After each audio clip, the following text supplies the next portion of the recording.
All right. Good morning. We're back. We're back.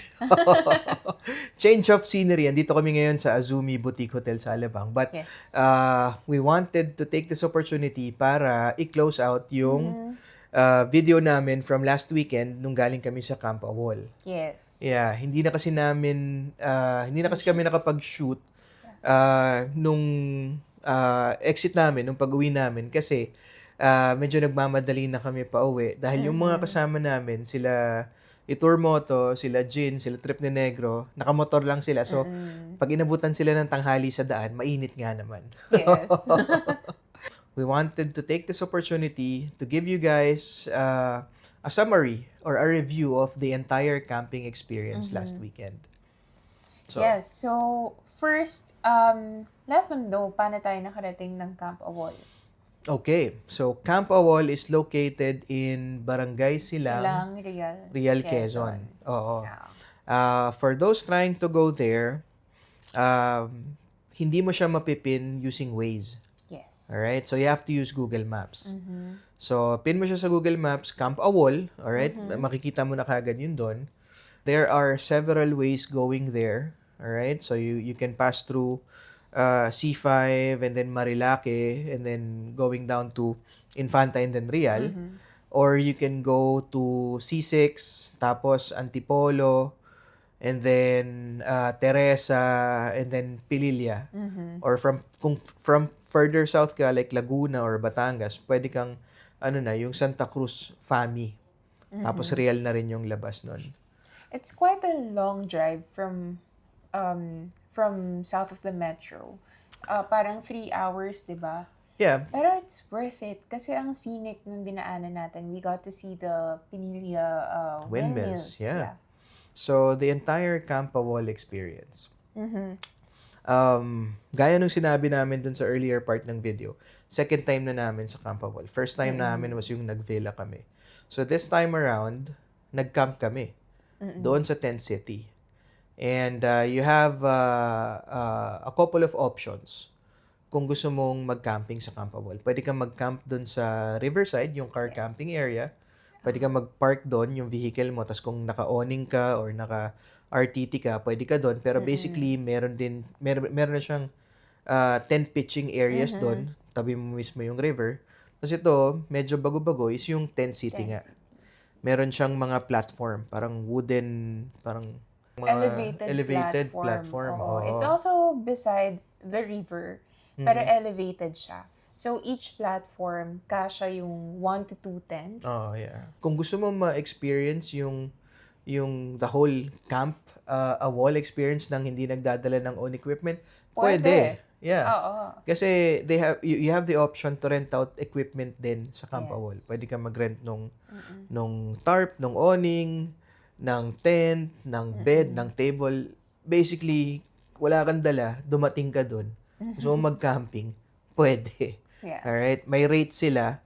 You just have to message them sa Facebook page nila, Camp Awol.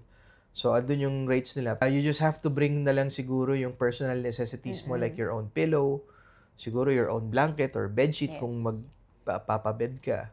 Off lotion. Very important. Oo, kasi for those who haven't been there yet, Camp Awol is nestled talaga within the Sierra Madre mountains. You have access to the river. You're surrounded by the rainforest, by all these trees.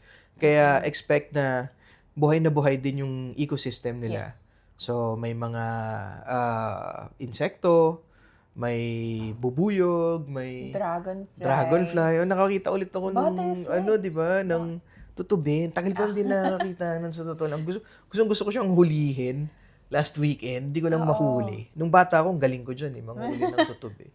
Saka yung sa Lagubang, Sa diba? Laginto, sa Lagubang. From the tent city, malapit lang yung CR, diba? Yeah. And kahit common CR siya, malinis, may bidet. Yeah. Yeah, may hand soap. Yun, just bring your own toiletries. Pwede ka maligo doon. Yeah. Tapos ang maganda pa sa Camp Awol, ang worry namin is kapag tent city ka ba is medyo masyado ka nang out there. Hindi naman pala. Kasi when you check into Camp Awol, kahit doon sa tent city, they give you this Walkie-talkie. walkie-talkie, this two-way radio na naka-directly link na siya sa channel ng reception, which is kampilan. That's what they call it. Yes. So, anything you need, anything at all, just It's trade just you it. one call away. One call away, anything you need at all, kasi meron silang convenience store nga doon. And restaurant. And restaurant, 'di ba? Yung food nila, kumain kami nung nasa villa kami. May It's menu sila. yeah, may menu. Oo. It's decent, all right? Well, kumbaga reasonably priced, plus yung serving and yung quality ng food is on point. I also like yung parang yung authenticity ng camping Yes. sa Camp Awol. Although hindi siya raw camping, don't get me wrong, hindi siya yung baka sabihin, hindi mo raw camping yan kasi may mga staff, may mga ano. Oo. I mean, Hindi talaga. hindi talaga. Pero but what I like about Camp Awol is yung serenity ng lugar is they preserve it dahil hindi kanila crowd. Yes. I mean, kahit doon sa tent city, hindi kayo as in dikit-dikit. Everyone has their own space for their tent. Parang may cluster kayo. Yes. So, kumbaga, if you want to really escape the noise, tapos yung andun ka sa tent mo, I mean, you won't be bothered ng ibang tao eh. Kasi layo-layo naman kayo eh.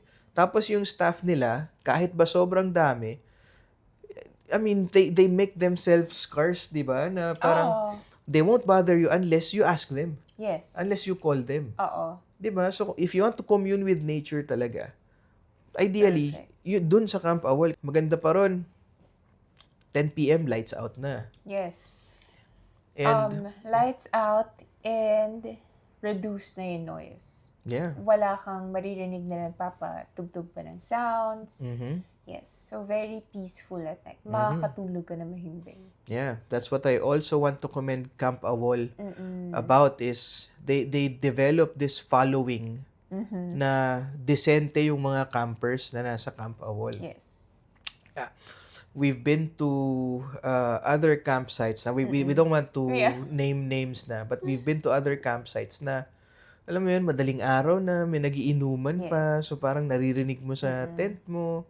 Sa Camp Awol, wala. I mean, I'm not sure if it is enforced or talagang lahat ng nagka-camp doon is ganun din ang mindset. Dahil yun nga, ang galing ng following ng Camp Awol, mga decent campers.